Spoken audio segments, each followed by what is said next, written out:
If I'm being honest with everyone, I think after the first 3 weeks to a month of living in Japan, my brother and I had doubts about whether or not we would still stay here.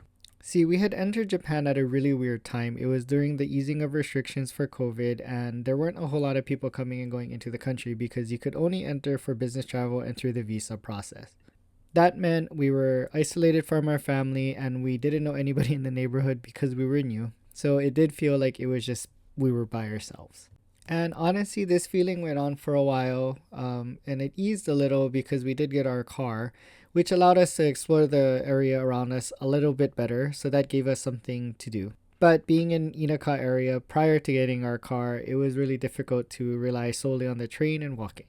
But honestly, life for those first couple of months was really difficult. Getting used to the new customs, even just things like doing the trash, was so difficult for us to overcome, and we had nobody really there to give us guidance. So during dinner one night, my brother and I had a long talk about whether or not we should go back to Hawaii.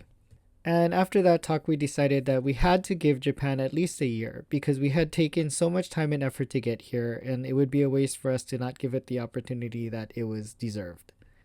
And of course, I don't know if this is just like a coincidental situation, but a little bit after that, we met our neighbors who became very close to us very quickly. They were kind of the lifeline we needed, I think, at the time, until at least our mother and father could come and visit so that we had some type of connection, at least to people and people in the neighborhood. Our friends slowly introduced us to their network, and we started to branch off just a little bit more to a handful of people so that we could talk to every now and then. Then one day, also, our neighbor down the road is really, really lover of dogs and saw me walking Sandy and Cole and asked if she could pet them basically, and we became friends with her as well. She has a small family and they're opening a little cafe in their house, so it was nice to have somebody so close to us and a place that we could visit and enjoy a nice cup of coffee. I think at this point in time, it's when things really started turning around for my brother and I. We started to feel more connected to the community, and we felt like there was a potential for us to really establish a life there. And up until this point, that feeling really wasn't there. I mean, we had a lot of doubt about the situation until this point. And ironically, it came at the time when our parents were scheduled to visit us, which was in July of 2022. But as the saying goes, all good things must come to an end. The day that our parents were coming to Japan was the day that our house was hit by a landslide. Words can't describe or explain how horrific it was for us to live through that. And I believe that in some parts, maybe I still live through trauma for that. But I'll save that for another time. It was just really funny to have to wake our mom up and be like, hey, I know you're coming to Japan tomorrow, but you no longer have a place to stay because our house just got blown up. And in that moment was the moment we realized we really had become part of the community.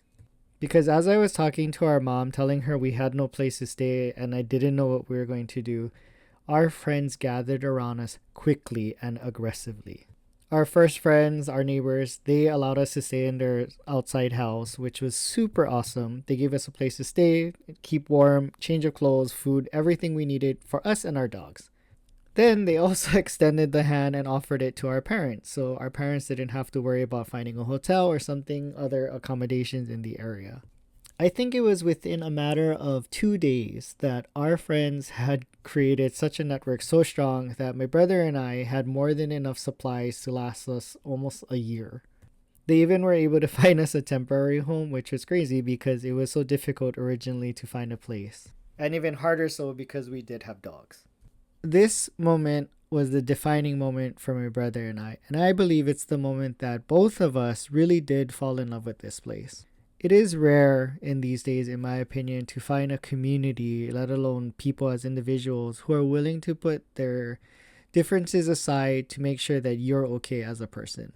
These people went out of their way to provide food, shelter, clothing, everything we needed for our dogs and our family, and it was something that I could have never expected anyone from a foreign country to do for me.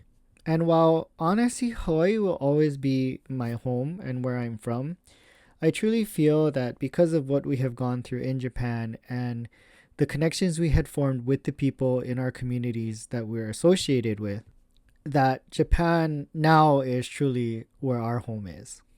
So this is why I have such a fascination for this place. It's not a matter of just the touristy things, and don't get me wrong, those things are really great. The culture is awesome, the traditions are amazing, but really what really matters to me about this country are the people.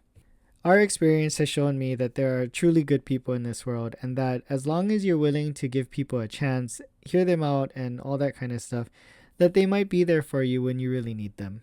And don't get me wrong, I wish that this didn't happen, but in some ways I'm super happy that it did, because we realized quickly that the quality of people that were in our lives were truly amazing. So for all those like anti people that I see on YouTube and stuff like that about living in Japan, yes, it's hard, but you're moving to another country and it has its own cultures, its own language, its own practices. You can't expect it to be where you're from. And as long as you're willing to approach things with an open mind, patience, understanding, then I think that you'll find some place that really is meant for you, like we did.